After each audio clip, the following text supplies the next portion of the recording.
I hit Celestial 3 solo queuing as Rocket Raccoon only in Season 2 after his changes. Since my previous video on hitting Grandmaster with Rocket, I've improved and adjusted to the changes to Rocket's kit, and I wanted to provide updated information on what I've learned. Celestial 3 was top 0.13% at the time, and I had a 71% win rate over 83 Rocket Raccoon games, climbing from Gold 1. I think my playstyle was basically the same besides accounting for the dive meta that was prevalent in the season, which required me to more often play closer to the team and fight against divers.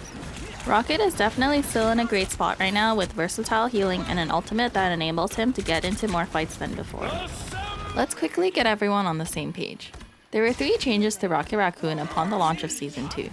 First, his healing orbs can instantly heal allies when they get hit by the orb, but now heals less when healing nearby allies. Second, his dash now takes longer to recharge and goes a shorter distance.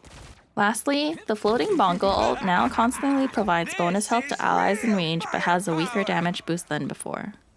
The healing change was, in my opinion, a buff. Rocket used to struggle with burst healing allies when they needed it, but now if you can aim your orbs, you're able to clutch heal them through a lot more damage than before. The dash adjustments were definitely a nerf, but it forces Rocket players to work on their positioning and rotating. You have to rely on being near cover even more now, not only to hide from damage, but also to boost off of or wall run on. The altered ultimate is also, I think, a buff. The enemy now has to destroy your bongo because it provides constant bonus health to everyone in range. You also get more opportunities to DPS during your ult instead of having to keep everyone alive with healing orbs. It sucks that the damage boost was reduced, so some characters can no longer combine ultimates with Rocket to one-shot characters with 275 health like Namor's ult. However, there was a minimum requirement of teamwork for those combos to work anyway, and it's unlikely to get that in solo queue. There were also some new things I learned about Rocket's kit. Rocket actually has insane DPS at 10 meters and below. He's able to shred out of position tanks very easily due to their large hitbox and to some extent, depending on how well you can aim, close-range duelists. You should still be healing the team most of the time, of course, but if you see an opportunity to shoot someone down within 10 meters, definitely go for it. I actually didn't know this was a thing until a day after I posted my previous video. The healing aura from being near the orb does not stack, as in, you can't be healed by both orbs at the same time when being near them. Only one of the auras will heal you. The healing orb disappears after constantly providing healing for about 3 seconds. There's also a maximum duration of 5 seconds or 10 bounces before it disappears, even if it doesn't heal anything or if it doesn't reach 3 seconds of healing. The orb can provide the instant health again after it bounces against something. Most of the fundamentals for what you should be doing every game are the same, but there are some changes with the new information. Everything is the same except for 3 aspects. There are changes to priority number 1 because of the dash nerfs, and exception 1 and exception 2 for when you have opportunities to stop heal botting. Due to the dash nerfs, it is now even more important for you to be familiar with how to position yourself near a wall and cover, to use Rocket's mobility to stay alive, and how to rotate towards your team for help when necessary. Take advantage of the boost tech when you can, the jump pack if it's available, and any walls if needed. I recommend always thinking about an escape plan, considering who on the enemy team is looking to kill you with or without their ultimate. If the enemy team has mostly backline assaulters, position closer to your team to rotate for help. If their team has heavy long-range fire, then stay behind walls or keep your distance to take advantage of damage fall-off. For the 2 exceptions under priority 3, healing will in most cases take priority to enable your teammates still, but these exceptions are opportunities for you to accumulate damage and final hits at minimal risk. There's a baseline requirement where you have to understand when it's safe for you to stop healing momentarily. Can the other support cover your team while you shred the tank that's diving the both of you? Is there another source of health that's keeping everyone alive, enabling you to DPS freely? Are all the enemies distracted and focus on someone else right now? Don't sacrifice a teammate's life at a chance to kill someone on their team, because someone on their team could clutch and save them. I want to generalize the first exception to not only protecting Luna Snow, but to protect yourself or any other backline characters by shooting the threat a little while healing. This makes it harder for them to commit to you. This is easier against tanks that like to go in, like Hulk, Thor, Venom, or the Thing, since they put themselves with a large hitbox in range of your high DPS. The second exception I previously used for Penny ult was actually a very specific situation where she would be out of position, which was the core of the idea. I didn't understand the game very well at the time, so I had a hard time explaining it conceptually, but this would apply to any enemies that are out of position. Enemies that are out of position include any stragglers after winning a team fight, enemy tanks within 10 meters of you so you can shred them, and isolated targets of any role that the enemy strategists are not looking at so you can dash to them to get within 10 meters and get a free kill. The fundamentals for understanding the flow of the game and teamfighting is still the same.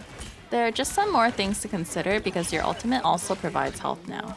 Previously, I recommended using the ultimate off cooldown in a fight to help allies build ult charge. I no longer recommend doing this since Rocket's ultimate ability costs have increased.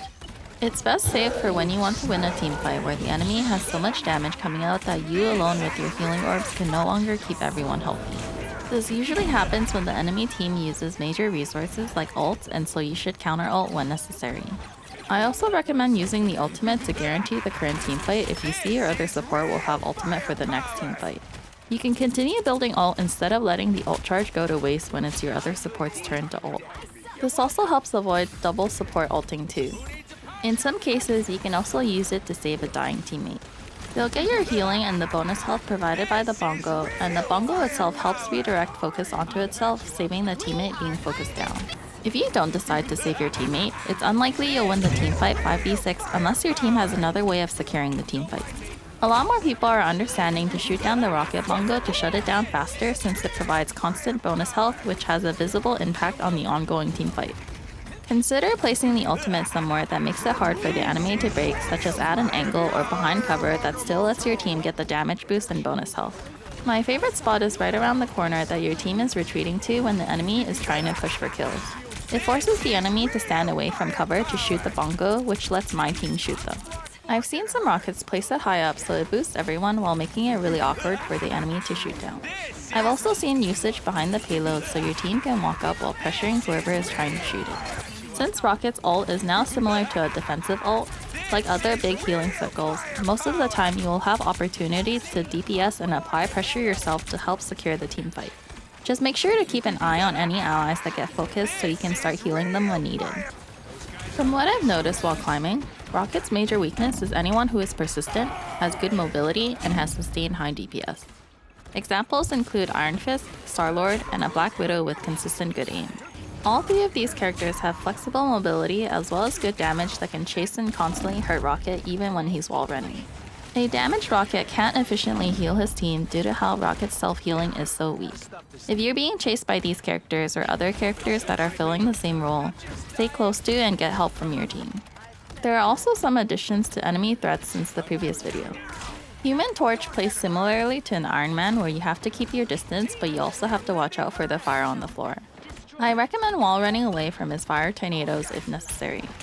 Mr. Fantastic can play like most tanks that go in like Thor, so keep your distance. The main thing to watch out for is his big mode, which does a lot of damage but also makes him easier to hit if you can afford it. Watch out for his ult, which will slow you, but you can dodge it pretty easily by wall running or being up high.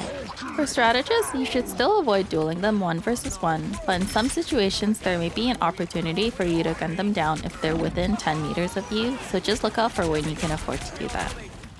An update to all the tanks and Mr. Fantastic: if your other support can back you up and their tank is within 10 meters of you, you can usually afford to burst them down. This is especially the case for tanks that like to go in on the backline like Thor, Hulk, and the Thing. Of course, keep your distance from them if you're isolated so you can keep healing the team. The Thing usually will not stay committed to you if he charges towards you unless you're isolated. Make sure to dash to safety before he connects to you since he can stop mobility abilities with his landing. If he chases you, make sure to use your wall running to get to high ground. If the Thing charges towards your entire team and lands, anticipate him ulting and be prepared to dodge it and save any teammates caught in it.